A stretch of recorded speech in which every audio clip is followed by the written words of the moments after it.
works in civil service. Try to say Jack, it's steady employment. Try to say Jack.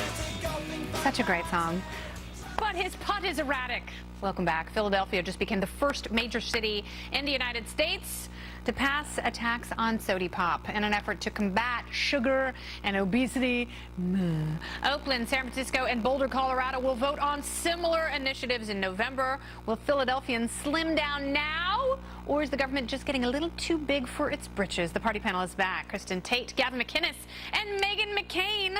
So, Meghan, I will start with you. Of course, Michael Bloomberg is behind this. This reminds me. Yeah, well, I remember when they tried to do this in New York, and they were going to ban venti coffees, and I was like, all I'm going to do is buy 3 grandes. Like, you're not eliminating the problem. I'm still going to get as caffeinated and as much sugar in my body as possible. Drinking soda and sugary drinks is not shooting black tar heroin. And the implication that it is, I find insulting. I'm an adult. I can eat and drink whatever I want. It's a great part about living in this country. And the bottom line in this is actually going to hurt businesses. No, but they are certainly, they are villainizing people for what they eat. It's because the government is now more in the business of healthcare than they've ever been. When it gets to single-payer insurance under Hillary Clinton, you can only imagine what's going to get banned. The interesting thing here, Kristin, is they're hoping that poor people stay addicted to sugary drinks and keep buying them somehow with this new tax, because they are trying to use the money to fund universal pre-K plans. Right, well, this really is a tax on poor people, kind of like lottery tickets. But these local nanny state laws, they never work. Here's what's going to happen. People will go to the next town over from Philly. They'll go to Costco, and they will load up their trunks with these 3-liter bottles of soda. And then they'll go home and have a basement full of it, and they'll end up drinking more soda than they would before, just because it's there, sitting in their basement. It's the same thing when I go to Costco. I buy like a huge thing of laundry detergent, and I end up using more than I need just because I have it. I think we'll see the same thing happen. I'm the same with mayonnaise. Like, I just get a big tub of it at Costco, and I use an ice cream scoop. And Oh my God. Vats at a time. I absolutely love it. It is going to get worse under President Clinton.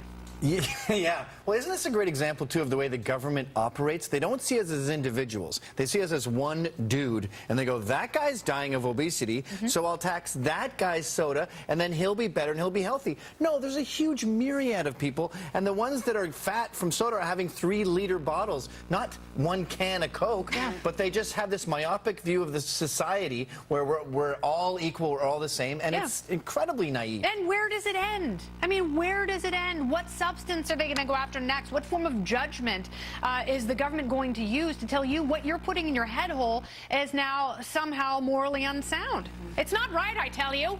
Well, this weekend, last night, in fact, LeBron James took home MVP honors for the NBA Finals, leading Cleveland to its first ever sports championship for basketball and its first citywide in 52 years. Get up. I thought that was such a beautiful moment. I really did. The fact that it meant so much to him. He promised to bring a championship back to a city that he loves. He was a total jerk face and went to Miami. Yeah. I'm taking my talents to South Beach. You don't have to cry like a baby about it. Everyone knows the man cry is just one Clint Eastwood movie tear like that. That's because you've never won an NBA championship, Gavin. If I did, maybe I'd have 2. I'd just go You've like never this. had something to truly celebrate. And I thought that LeBron had a wonderful message for kids. You can be down 3-1, still come back and win. Believe in yourself, work hard, and you can do it.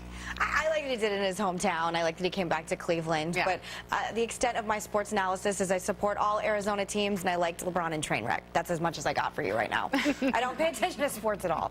He was funny in that movie, though. He was great. I loved him. And I've been a LeBron hater for a long time, but that was really the first time I went, huh. He's actually pretty good. I've always thought of him as being pretty inarticulate.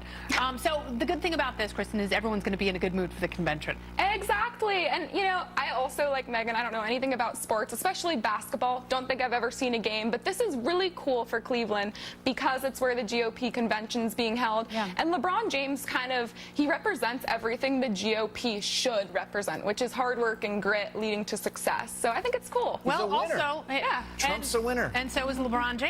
And Cleveland is now title town because the Lake Erie Monsters, their minor league hockey team, just won the Calder Cup. They won the championship, so they've got 2 championship teams. Meghan was just going to mention that. No, does it make you more excited to go to Cleveland now? Yes. Really? Yes. It makes you more excited. I'm even more excited because everyone's going to be in a great mood. Meghan, Gavin, and Kristin, thank you guys so much. Thank you, Kennedy. Lovely. Coming up, a promise.